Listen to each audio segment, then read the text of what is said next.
ಇನ್ನು ದರ್ಶನ್ ಮತ್ತು ಗ್ಯಾಂಗ್ನಿಂದ ರೇಣುಕಾಸ್ವಾಮಿ ಕೊಲೆ ಪ್ರಕರಣಕ್ಕೆ ಸಂಬಂಧಪಟ್ಟ ಹಾಗೆ ಮರ್ಡರ್ ಕೇಸಲ್ಲಿ ಪೊಲೀಸರ ಕೈ ಸೇರಲಿದೆ ಇವತ್ತು ಹಲವು ವರದಿಗಳು. ಈಗಾಗಲೇ CC camera, mobile data retrieve, ಹಲವು FSLನ ರಿಪೋರ್ಟ್ ಅನ್ನು ಕೂಡ ಪೊಲೀಸರು ಪಡ್ಕೊಂಡಿದ್ದಾರೆ. ಇನ್ನು ಪೊಲೀಸರ ಕೈ ಸೇರಬೇಕಾಗಿರೋದು ಹಲವು ರೀತಿಯ ವರದಿಗಳು ಇದ್ದಾವೆ. ಘಟನೆ ಸ್ಥಳದ ಬೆರಳಚ್ಚು, ಫೋಟೋ ಮ್ಯಾಪಿಂಗು, ಈ ರಿಪೋರ್ಟ್ ಬರಬೇಕಾಗಿದೆ. ಇನ್ನು ರೇಣುಕಾಸ್ವಾಮಿ ಬಟ್ಟೆ ಮೇಲಿನ ಫಿಂಗರ್ ಪ್ರಿಂಟ್ ಅನ್ನ ಕಾಕಿ ಪಡ್ಕೊಂಡಿದೆ, ಅದರ ರಿಪೋರ್ಟ್ ಕೂಡ ಬರಬೇಕು. ಇದೆಲ್ಲ ಮ್ಯಾಚ್ ಆಗುತ್ತಾ? ಫಿಂಗರ್ ಪ್ರಿಂಟ್ಗಳು ಮ್ಯಾಚ್ ಆಗ್ತವ? ಈಗಾಗಲೇ FSLಗೆ ಒಂದಷ್ಟು ಸಾಕ್ಷಿಗಳನ್ನು ಕಳಿಸ್ಕೊಟ್ಟಿದ್ದಾರೆ. ಎಲ್ಲೆಲ್ಲಿ ಕ್ಲಾರಿಫಿಕೇಶನ್ ಬೇಕೋ ಅದನ್ನೆಲ್ಲ ಕಳಿಸ್ಕೊಟ್ಟಿದ್ದಾರೆ. ಹಾಗಾಗಿ ಫೋಟೋ ಮ್ಯಾಪಿಂಗು, ಘಟನೆಯ ಸ್ಥಳದಲ್ಲಿದ್ದಂಥ ಬೆರಳಚ್ಚು, ಆ ಬೆರಳಚ್ಚುಗಳು ರೇಣುಕಾಸ್ವಾಮಿಯ ಬಟ್ಟೆ ಮೇಲಿದ್ದಂಥ ಬೆರಳಚ್ಚಿಗೆ ಮ್ಯಾಚ್ ಆಗುತ್ತಾ? ಈ ಫಿಂಗರ್ ಪ್ರಿಂಟ್ ಮ್ಯಾಚಿಂಗ್ ಅನ್ನು ಮಾಡಬೇಕಾಗುತ್ತೆ. ಇದು FSL ಮಾಡುತ್ತೆ. ಆ ರಿಪೋರ್ಟ್ಗಳು ಇವತ್ತು ಬರಬೇಕಾಗಿದೆ, ಇವತ್ತು ಬರುತ್ತೆ. ಇಡೀ ಕೇಸ್ಗೆ ಸಂಬಂಧಪಟ್ಟ ಹಾಗೆ ತನಿಖೆ ಚುರುಕುಗೊಳ್ತಾ ಇದೆ. ಸುಮಾರು 40ರಿಂದ 60 ದಿನ ಕಳೀತು ಅಂತ ಅನ್ಸುತ್ತೆ. 55-60 ದಿನ ಆಗ್ತಾ ಬಂತು. 90ನೇ ದಿನಕ್ಕೆ ಚಾರ್ಜ್ ಶೀಟ್ ಸಲ್ಲಿಕೆ ಮಾಡಬೇಕು. ಹಾಗಾಗಿ ಈ ಚಾರ್ಜ್ ಶೀಟ್ ಸಲ್ಲಿಕೆ ಮಾಡೋ ಮೊದಲು ಎಲ್ಲ ರಿಪೋರ್ಟ್ಗಳನ್ನು ಪೊಲೀಸರು ತರಿಸ್ಕೊಳ್ತಾರೆ.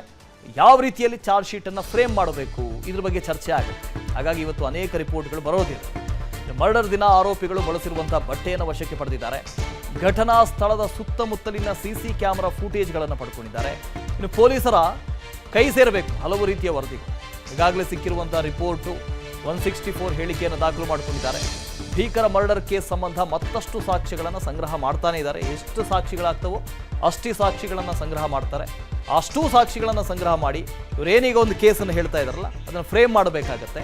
ಅದಕ್ಕೆ ಬೇಕಾದಂಥ ಸಾಕ್ಷ್ಯಾಧಾರಗಳನ್ನು ಕೂಡ ಸಂಗ್ರಹ ಮಾಡ್ತಾ ಇದ್ದಾರೆ. ಅಭಿಷೇಕ್ ಜಯಶಂಕರ್ ಇದ್ರ ಬಗ್ಗೆ ಡೀಟೇಲ್ಸ್ ಅನ್ನು ಕೊಡ್ತಾ ಹೋಗ್ತಾರೆ. ಲೈವ್ನಲ್ಲಿ ಜಾಯ್ನ್ ಆಗ್ತಾ ಇದ್ದಾರೆ. Good morning Abhishek. ಬಹಳಷ್ಟು ದಿನಗಳು ಕಳೀತು, ಇನ್ನೇನು 90ನೇ ದಿನ ಆಗ್ತಾ ಬಂತು. ಚಾರ್ಜ್ ಶೀಟ್ ಕೂಡ ಸಲ್ಲಿಕೆ ಮಾಡಬೇಕು. ಹಾಗಾಗಿ ಸಾಕ್ಷಿ ಸಂಗ್ರಹದಲ್ಲಿ ಎಲ್ಲೂ ಕೂಡ ಪೊಲೀಸರು ಹಿಂದೆ ಉಳಿದಿಲ್ಲ.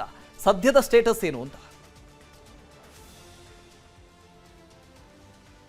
ಈಗಾಗಲೇ ಇನ್ನು ಈ ಒಂದು ಬಟ್ಟೆ ಮೇಲಿರುವಂತಹ ಫಿಂಗರ್ ಪ್ರಿಂಟ್ಗಳಾಗಿರಬಹುದು ಮತ್ತು ಇನ್ನಿತರ ಸಾಂದರ್ಭಿಕ ಸಾಕ್ಷಿಗಳೇನಿದ್ದಾವೆ ಅದೆಲ್ಲವನ್ನು ಕೂಡ FSL ಕಳಿಸಲಾಗಿದೆ. ಈಗಾಗಲೇ ಅದನ್ನು ಆ FSLನ ವರದಿ ಬರೋದಕ್ಕೆ 15ರಿಂದ 20 ದಿನಗಳ ಕಾಲ ಅದೊಂದು ಇದಾಗುತ್ತೆ. ಅಂದರೆ ಆ ಒಂದು ಪ್ರೋಸೆಸ್ ಏನಿದೆ ಆ ಪ್ರೋಸೆಸ್ ಅಷ್ಟು ದಿನ ಹಿಡಿಯುತ್ತೆ ಅಂತಲೇ ಹೇಳ್ಬೋದಾಗಿದೆ. ಯಾಕಂದರೆ ಇಲ್ಲಿಯವರೆಗೂ ಸಾಕ್ಷಿಗಳನ್ನು ಕಲೆ ಹಾಕಿ, ಅಂದರೆ ಯಾರ್ಯಾರು ಅಕ್ಯೂಸ್ಗಳೇನಿದ್ದಾರೆ ಅವರ ವಿಚಾರಣೆಯನ್ನು ತೀವ್ರಗೊಳಿಸಿ ನಂತರ ಅವರ ಒಂದು ಚೈನ್ ಲಿಂಕ್ನಲ್ಲಿರುವಂತಹ ಸಾಕ್ಷಿಗಳನ್ನು ಕಲೆ ಹಾಕೋದಕ್ಕೆ ಮುಂದಾಗಿದ್ದರು. ಈಗ ಇತ್ತೀಚೆಗಷ್ಟೇ ಒಂದು 15-20 ದಿನಗಳ ಹಿಂದೆ ಅಷ್ಟೇ ಆತನ ಕೊಲೆಯಾಗಿರುವಂತಹ ವ್ಯಕ್ತಿಯ ಬಟ್ಟೆ ಏನಿದೆ ಅದನ್ನು FSLಗೆ ಕಳಿಸಿರುವಂಥದ್ದು ಮತ್ತು ಅಲ್ಲಿದ್ದಂತಹ CCTVಗಳಾಗಿರಬಹುದು ಮತ್ತು ಅವರು ಯೂಸ್ ಮಾಡಿರುವಂತಹ ವೆಪನ್ಗಳೇನಿದ್ದಾವೆ, ಅಂದರೆ ಕೆಲವೊಂದು ರಾಡ್ಗಳಾಗಿರಬಹುದು ಮತ್ತು ಇನ್ನಿತರ ವೆಪನ್ಗಳೇನಿದ್ದಾವೆ ಅದನ್ನು ಕೂಡ FSL ಕಳಿಸಿ ಅದರ ವರದಿ ಇನ್ನೇನು ಇವತ್ತು ಅಥವಾ ನಾಳೆ ಎಷ್ಟೊತ್ತಿಗೆ ಬರುವಂತಹ ಸಾಧ್ಯತೆಗಳಿಗೂ ಕೂಡ ಇದೆ. ಇದೆಲ್ಲವೂ ಕೂಡ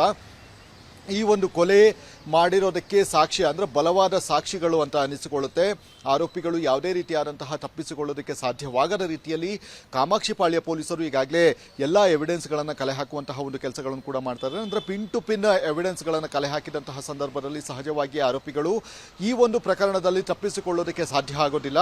ಈ ಹಿನ್ನೆಲೆಯಲ್ಲಿ ಆ ಸಾಕ್ಷಿಗಳನ್ನು ಕಲೆ ಹಾಕುವಂತಹ ಕೆಲಸಗಳನ್ನು ಕೂಡ ಮಾಡ್ತಾ ಇದ್ದಾರೆ. ಇನ್ನು ಈ ಒಂದು ಕೊಲೆ ಕೇಸ್ ಅಂತ ಹೇಳಿದ್ರೆ 3 ತಿಂಗಳವರೆಗೂ ಒಂದು ಚಾರ್ಜ್ ಶೀಟ್ ಸಲ್ಲಿಕೆ ಮಾಡುವಂತಹ ಒಂದು ಅವಕಾಶ ಇರುವಂತಹ ಕಾರಣದಿಂದಾಗಿ ಇನ್ನೇನು ಕೆಲವೇ ದಿನಗಳಲ್ಲಿ, ಅಂದರೆ ಒಂದು 15-20 ಮ್ಯಾಕ್ಸಿಮಮ್ 1 ತಿಂಗಳ ಒಳಗಡೆ ಅವರೊಂದು ಚಾರ್ಜ್ ಶೀಟ್ ಅನ್ನು ಸಲ್ಲಿಕೆ ಮಾಡಬೇಕಾಗುತ್ತೆ. ಆ ಚಾರ್ಜ್ ಶೀಟ್ ಸಲ್ಲಿಕೆ ಮಾಡಿದ ಬಳಿಕ ಆರೋಪಿಗಳು ಬೇಲ್ಗೆ ಅಪ್ಲಿಕೇಶನ್ ಅನ್ನು ಹಾಕ್ತಾರೆ. ಹೀಗಾಗಿ ಆ ಚಾರ್ಜ್ ಶೀಟ್ ಎಷ್ಟು ಗಟ್ಟಿಯಾಗಿರುತ್ತೋ ಅಷ್ಟು ಆರೋಪಿಗಳಿಗೆ ಸಂಕಷ್ಟ ಅಂತಾನೆ ಹೇಳ್ಬೋದಾಗಿದೆ. ಯಾಕಂದ್ರೆ ಚಾರ್ಜ್ ಶೀಟ್ ನಲ್ಲಿ ಯಾವ ಅಂಶಗಳನ್ನು ಉಲ್ಲೇಖವನ್ನು ಮಾಡ್ತಾರೋ ಆ ಉಲ್ಲೇಖದ ಮೇಲೆ ಅವರೊಂದು ಬೇಲ್ಗೆ ಅಪ್ಲೈ ಮಾಡ್ತಾರೆ. ಆದರೆ ಇಲ್ಲಿ ಚಾರ್ಜ್ ಶೀಟ್ ಗಟ್ಟಿಯಾದಂತಹ ಸಂದರ್ಭದಲ್ಲಿ ಸಹಜವಾಗಿ ಅವ್ರಿಗೂ ಕೂಡ ಬೇಲ್ ರಿಜೆಕ್ಟ್ ಆಗುವಂತಹ ಸಾಧ್ಯತೆ ಇದೆ.